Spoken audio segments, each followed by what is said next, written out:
नमस्ते बच्चों, मैं हूं doctor Shilpa Charantimath, government high school Hatharwad, जिला चिकोड़ी में हिंदी पढ़ाती हूं। अब तक मैंने कई सारे मेमोरी टेक्निक्स आपको बता दिए हैं। आज के सेशन में मैं आपको निबंध को किस प्रकार आसानी से याद रख सकते हैं इसके बारे में बताने वाली हूं। कुछ एक दो निबंधों को उदाहरण के तौर पर मैंने यहाँ पर लिया है। निबंध लेखन सीखने के लिए तो कई सारे विधाएं हैं, जैसे कि प्रश्नोत्तर विधि है, यानी कि आपको प्रश्न पूछते जाना है कि इंटरनेट का अर्थ क्या है, इंटरनेट के लाभ क्या है, इंटरनेट से क्या हानि होती है। ऐसे प्रश्न पूछते जाइए अपने मन में, जो भी उत्तर आपके मन में आते हैं उसको हम लिखते जाएंगे। अगर पर्यावरण प्रदूषण से संबंधित है तो पर्यावरण का अर्थ क्या है, प्रदूषण का अर्थ क्या है, पर्यावरण के प्रदूषण के कितने प्रकार हैं, और ध्वनि प्रदूषण के कारण क्या है, परिणाम क्या है, और इनके परिहार उपाय क्या है। इस प्रकार आप प्रश्न पूछते जाएंगे, जो भी उत्तर मिलते जाएंगे तो उसको आप लिखते जाएंगे, तो एक विस्तृत निबंध हो जाएगा। लेकिन इससे भी एक आसान तरीका है, एक दृश्य के जरिए, यानी कि चित्रों के जरिए। जब कभी भी हम सिर्फ शब्दों को पढ़ते हैं, वाक्यों को पढ़ते हैं, तो ज्यादातर याद नहीं रख सकते हैं। लेकिन अगर हम जो भी चित्र देखते हैं तो बहुत दिनों तक वो हमारे दिमाग में याद रहता है। तो मैंने यहाँ पर कुछ चार्ट्स बनाए हैं। एक एक चित्र के लिए सिर्फ एक एक ही वाक्य, छोटे छोटे वाक्य मैंने यहाँ पर दिया है। लेकिन उस चित्र को अगर आप याद रखेंगे या फिर उस वाक्य को, तो उससे संबंधित दो तीन वाक्यों को आप लिखते जा सकते हैं और आपका निबंध विस्तृत भी हो जाएगा। यहाँ पर पहले मैंने लिया है पर्यावरण प्रदूषण। इसमें पहले तो आप लिखेंगे कि पर्यावरण का अर्थ क्या है। हमारे आसपास के वातावरण को हम पर्यावरण कहते हैं, और प्रदूषण, वो सब होने के बाद हमारे पैराग्राफ जब शुरू होते हैं तो उसमें अगर हम कारण लेते हैं तो पर्यावरण प्रदूषण के कारण कौन कौन से हैं। इससे पहले हम लिखेंगे कि प्रकार भी लिखेंगे कि ध्वनि प्रदूषण, वायु प्रदूषण, जल प्रदूषण, इस प्रकार। उसके बाद पर्यावरण प्रदूषण के कारण के लिए यहाँ पर मैंने कुछ चित्रों को लिया है। देखिए यहाँ पर आग दुर्घटना, इतना ही मैंने लिखा है। और चित्र, रोज अगर हम इन चित्रों को देखते हैं और याद रखते हैं तो आसानी से हम लिख सकते हैं, कभी भूलेंगे भी नहीं। तो आग दुर्घटना भी एक कारण है पर्यावरण प्रदूषण का। वाहनों से निकलने वाली धुआं, यानी कि वाहनों से निकलने वाला धुआं भी एक कारण है। उसके बाद रॉकेट या फिर उपग्रहों के उड़ाने, और एक कारण है वन विनाश। वन विनाश का चित्र है यहाँ पर। अवैज्ञानिक कूड़े का संग्रह, इसका चित्र अगर आप याद रखेंगे तो ये अंश भी याद आ जाएगा। असुरक्षित संशोधनों से पृथ्वी का धम घुटना, असुरक्षित संशोधन आजकल हो रहे हैं तो उससे संबंधित चित्र है। बारूदी विस्फोट है, और कारखानों से निकलने वाले धुआं है। तो ये सभी कारण है। इसके अलावा भी हर रोज न्यूज़पेपर में जितने भी आपको प्रदूषण से संबंधित चित्र मिलते हैं तो उन्हें कट करके चिपकाते जाइए और रोज उन्हें देखिए। सिर्फ उन चित्रों को याद रखते हुए आप आसानी से कई सारे कारणों को लिख सकते हैं। उसके बाद हमारे लिए आते हैं पर्यावरण प्रदूषण से होने वाले परिणाम। तो क्या क्या परिणाम होता है। सबसे पहले तो पृथ्वी का तापमान बढ़ता है। देखिए इस चित्र को अगर आप याद रखेंगे तो आसान हो जाएगा। उसके बाद पृथ्वी का तापमान बढ़ने से क्या होता है, हिम के पिघलने से पानी की मात्रा बढ़ती है, ये भी एक बहुत बड़ा परिणाम है। उसके बाद कई सारे बीमारियां होते हैं, जैसे कि पानी के प्रदूषण से पेट से संबंधित बीमारियां होती है, वायु प्रदूषण से श्वासकोश से संबंधित बीमारियां होती है। यहाँ पर एक चित्र है हृदय से संबंधित बीमारी, और कई सारे कीड़े मकोड़े और वायरस वगैरह पैदा हो जाते हैं कि बहुत सारा प्रदूषण होने पर, और कई सारे बीमारियों को वे फैलाते हैं। ये सभी यहाँ पर परिणाम हम देखते हैं। इसके बाद एक और पैराग्राफ हमें लिखना है कि पर्यावरण प्रदूषण को कैसे रोके। तो उसके लिए भी कुछ चित्र यहाँ पर मैंने लगाए हैं, जैसे कि वन विनाश को रोकना और वनों को बढ़ाना। कई सारे पेड़ पौधों को लगाकर वनों को बढ़ाना, उससे संबंधित कई सारे अभियानों को हम कर सकते हैं। और जन जागृति कार्यक्रम, इससे संबंधित चित्र है। और पृथ्वी को प्रदूषण मुक्त करके उसे सुरक्षित करना, और प्लास्टिक का उपयोग न करें या फिर अधिक से अधिक उसका उपयोग हम घटाएं। और छात्र अपने गांवों में स्वच्छता आंदोलन करें। इस प्रकार कई सारे चित्रों को मैंने लगाए हैं।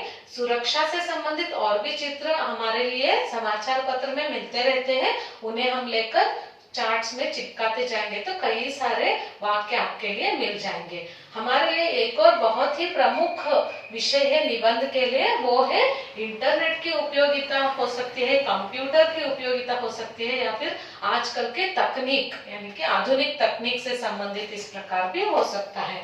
तो ये चार्ट इन सभी विषयों के लिए उपयोगी होगा। देखिए यहाँ पर कंप्यूटर या फिर इंटरनेट की उपयोगिता से संबंधित कुछ चित्रों को मैंने लगाए हैं। यहाँ पर है खगोलज्ञ दिन में भी ग्रह तारों का अध्ययन कर सकते हैं। पहले तो रात होने का इंतजार करते थे, आजकल अंतरजाल की सहायता से वे दिन में भी तारों का अध्ययन कर सकते हैं। फिर कई प्रकार के वीडियो गेम्स खेल सकते हैं और छात्रों के हर प्रश्न का उत्तर हमारे लिए इंटरनेट के जरिए मिलता है। फिर इंटरनेट से शादी के जोड़े भी तैयार कर सकते हैं और यहाँ पर छोटे छोटे बच्चों के लिए सेहत से संबंधित या फिर उनके बुद्धिमत्ता बढ़ाने से संबंधित भी कई सारे खेल हमारे लिए और एप्स हमारे लिए मिलेंगे, उससे संबंधित चित्र है।